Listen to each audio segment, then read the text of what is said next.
بھارتی قیادت کا بیانیہ امن کا نہیں بلکہ دشمنی کو ترجیح دینے والا ہے۔ ترجمان دفتر خارجہ کی جانب سے جاری بیان میں کہا گیا ہے کہ بھارت کے پاکستان میں دہشت گردی کی معاونت کے شواہد موجود ہیں۔ کھوکھلے بیانیے اور توجہ ہٹانے کی کوشش سچ کو چھپا نہیں سکتی۔ پاکستان امن کا خواہاں ہے مگر اپنی خود مختاری کی دفاع کے لیے پرعزم ہے۔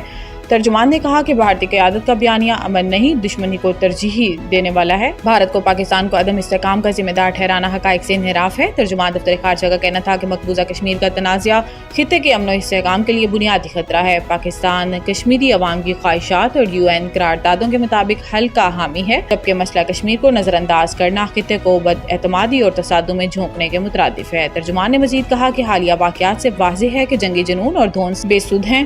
بھارت دھمکیوں، غلط بیانی یا طاقت کے ذریعے اپنے مقاصد حاصل نہیں کر سکتا۔ جنوبی ایشیا میں پائیدار امن کے لیے سنجیدگی، برداشت اور مسئلے کی اصل جڑ کو سمجھنا ہوگا۔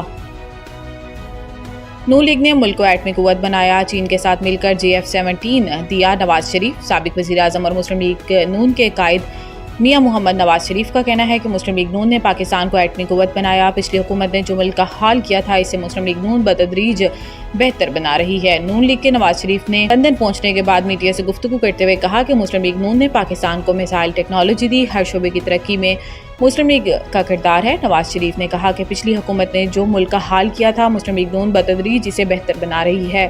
ملک کے حالات بہتر ہو رہے ہیں، معیشت بہتر ہو رہی ہے۔ سابق وزیر اعظم کا کہنا تھا کہ لوگ کام کو ووٹ دیتے ہیں، سیاست کے ساتھ ساتھ کام بھی ہونا چاہیے۔ نواز شریف نے کہا کہ ہمارے زمانے میں 4 سال تک روپیہ مستحکم رہا، شرح نمو 7 کو چھو رہی تھی۔ مسلم لیگ نون نے پاکستان کو ایٹمی قوت بنایا، چین کے ساتھ مل کر JF-17 بنائے۔ واضح رہے کہ نواز شریف اپنا چیک اپ کروانے لندن گئے اور وہ عید بھی وہیں گزاریں گے۔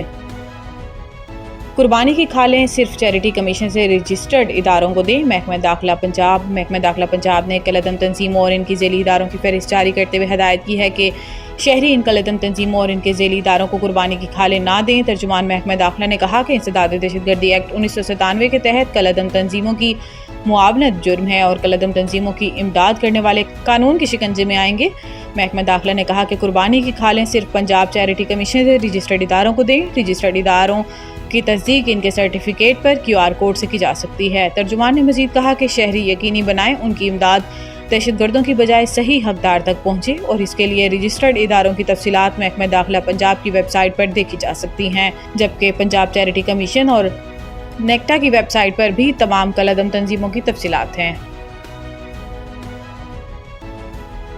بجٹ میں پیٹرول سمیت ہر قسم کی نقد خریداری پر اضافی رقم لینے کی تجویز۔ ذرائع FBR کے مطابق بجٹ 2025-26 میں نقد خریداری کی حوصلہ شکنی پر مبنی تجاویز فائنانس بل کا حصہ بنانے کا فیصلہ کیا گیا ہے۔ ذرائع کا بتانا ہے کہ پیٹرول پمپ سے نقد تیل خریدنے پر 3 روپے تک اضافی وصولی کی تجویز زیر غور ہے۔ اس سے پیٹرول پمپ پر ٹیکس چوری اور ملاوٹ پر قابو پانے میں مدد ملے گی۔ پیٹرول پمپس پر نقد کے ساتھ ڈیجیٹل ادائیگی کے اقدامات بھی کیے جائیں گے۔ QR code, debit, credit cards اور موبائل ادائیگی کے اقدامات کیے جائیں گے۔ ذرائع FBR کا کہنا ہے کہ مینوفیکچررز اور درآمد کنندگان نقد فروخت پر اضافی 2% ٹیکس لے سکیں گے۔ اس تجویز کو قابل عمل بنانے کے لیے کارپوریٹ سیکٹر کے ساتھ متعدد اجلاس ہو چکے ہیں۔ دکانوں پر نقد خریداری پر بھی اضافی ٹیکس عائد کرنے کی تجویز زیر غور ہے، جبکہ ریسٹورنٹس پر پہلے ہی کارڈ سے ادائیگی پر ٹیکس کی چھوٹ ہے۔ ذرائع کا بتانا ہے کہ یونٹ